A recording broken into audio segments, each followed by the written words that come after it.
The coffee mug has been on that table for 6 days. You walk past it every morning. You see it every night. You notice the ring of brown liquid dried at the bottom. You know you should pick it up. You tell yourself you will pick it up. But you do not pick it up. And you cannot explain why. The dishes are piled in the sink. Not an impossible amount. Maybe 7 plates. A few bowls. Some silverware soaking in cloudy water. It would take 10 minutes. Maybe 15 if you are slow. You know this. You have done it before. But tonight, you walk past the sink. Again. And you feel something strange. Not guilt, exactly. Not laziness, exactly.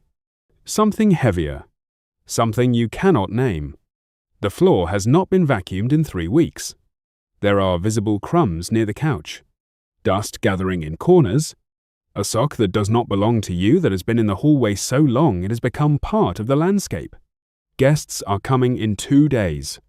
You know you will clean before they arrive. You always do.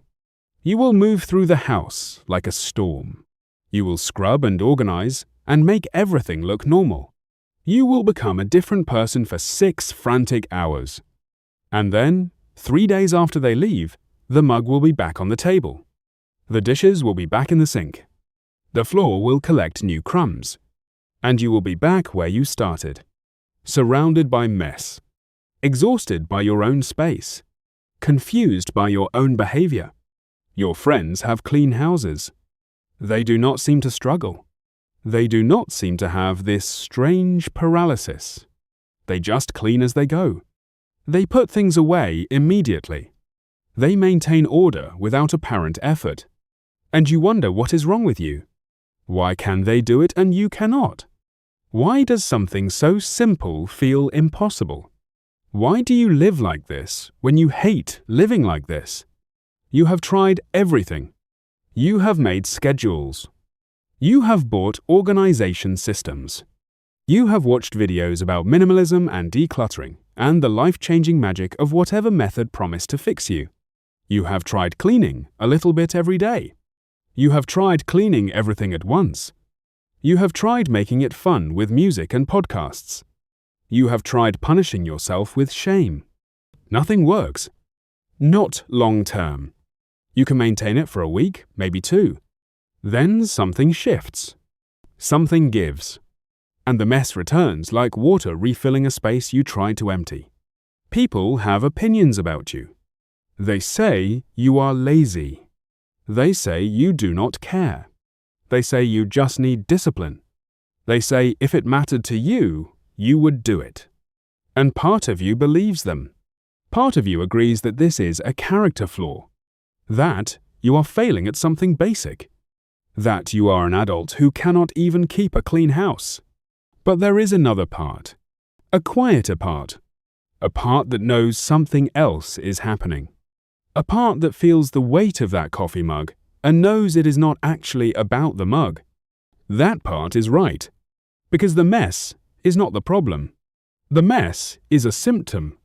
And today, I am going to show you what it is a symptom of. Because once you see it, everything changes. The shame lifts. The confusion clears. And you finally understand why your house looks the way it looks. Let me take you inside the psychology of the dirty house. And I need you to stay with me, because this is not what you think. The first thing you need to understand is this. Cleaning is not a physical act. It is an emotional one. You think the barrier between you and a clean house is time or energy. But it is not. The barrier is mental. Let me prove it. You can binge watch an entire season of television. 8 hours. 10 hours.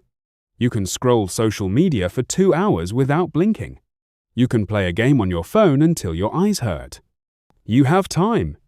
You have energy for things that feel emotionally safe. But cleaning does not feel emotionally safe. Cleaning feels like confrontation. Every item you pick up is a decision you have to make. Where does this go? Do I need this? Why did I buy this? Why have I been avoiding this? Every dirty dish is a reminder that you did not do it when you should have. Every piece of clutter is evidence of some small failure to maintain control. The mess is not just physical chaos. It is emotional chaos made visible.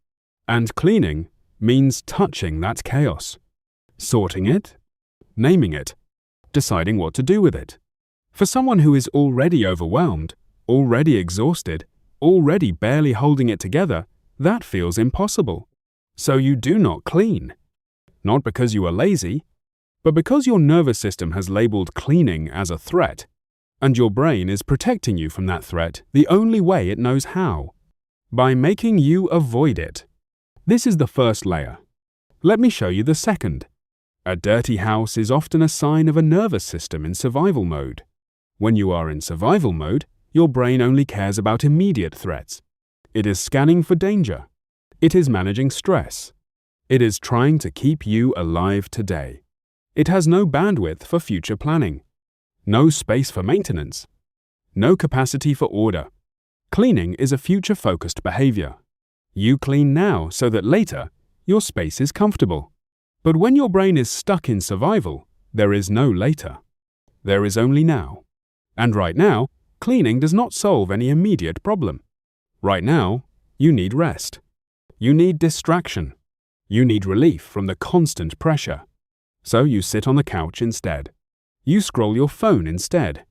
You do the thing that gives your nervous system a break, even if that break is temporary. Even if that break makes the future worse. Because your brain is not thinking about the future. It is trying to survive the present. This is why you can function fine at work. This is why you show up for others. This is why you can maintain appearances in public.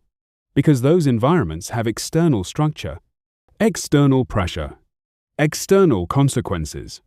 Your nervous system rises to meet those demands because it has to. But your home has no external structure. No boss watching, no deadline, no one to disappoint but yourself. And disappointing yourself feels safer than disappointing others. So you let the house go. Because it is the only place you are allowed to stop performing. The only place you are allowed to fall apart. The mess is not laziness. The mess is collapse.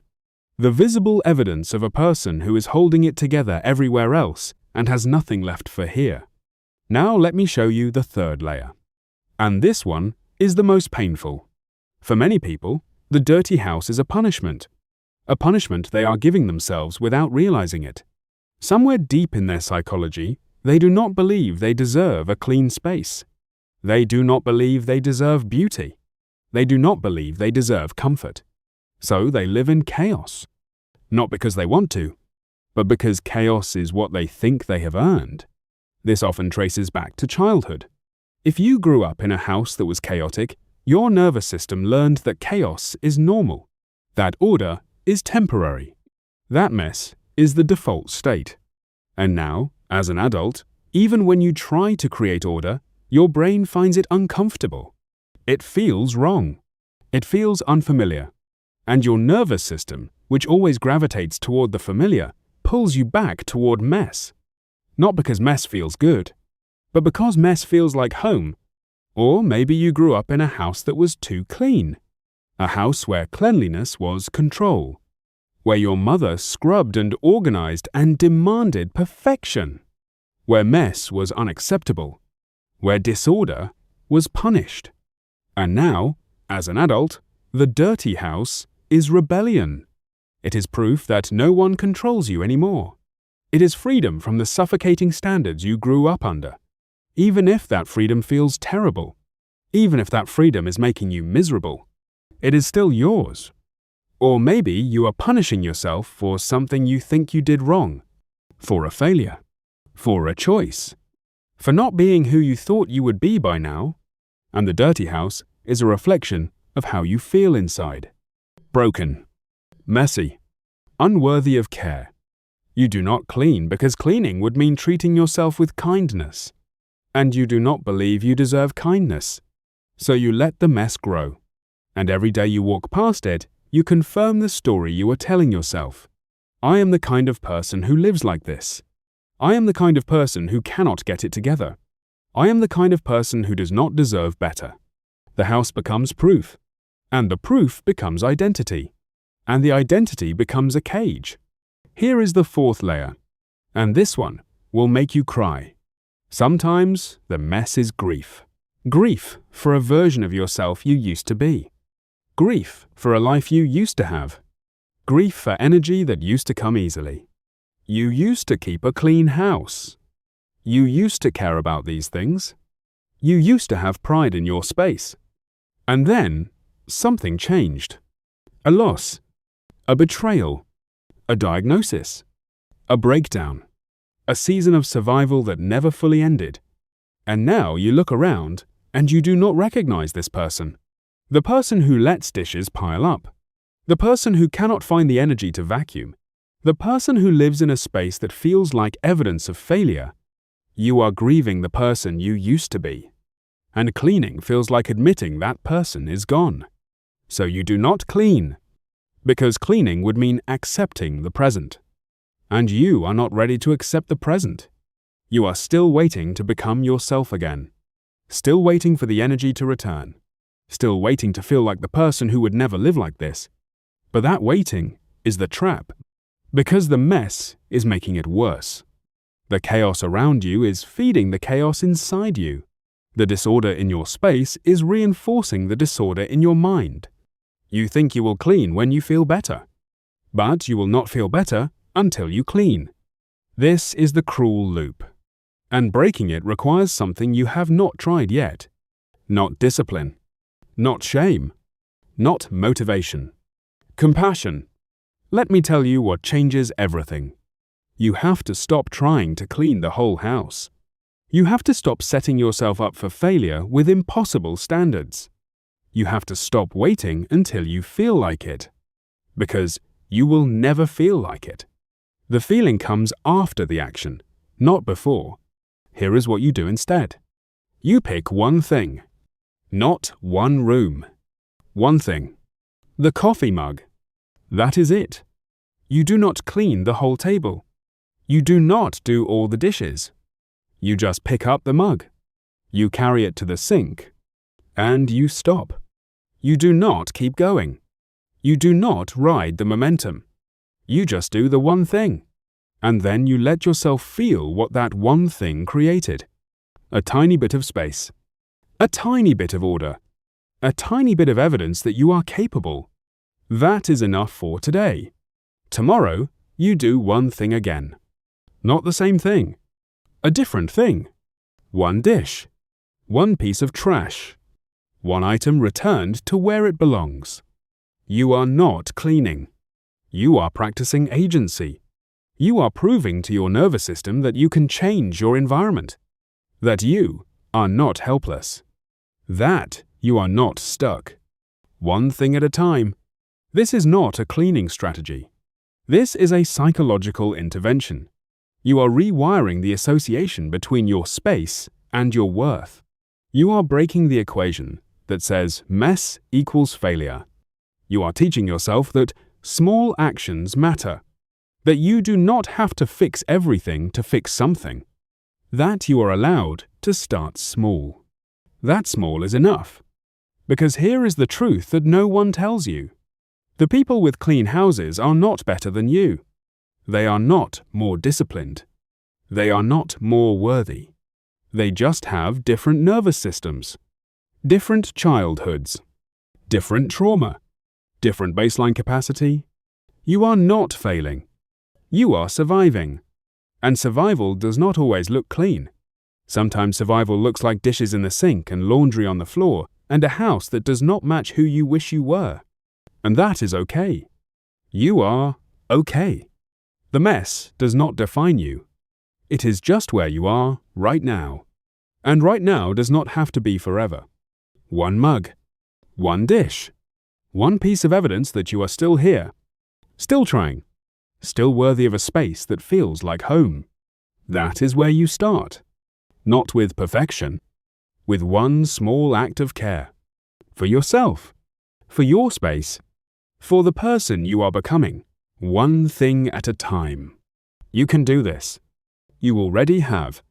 You just did not know that is what you were doing. Now you know. So go pick up one thing, just one, and let that be enough. Because it is. It always was.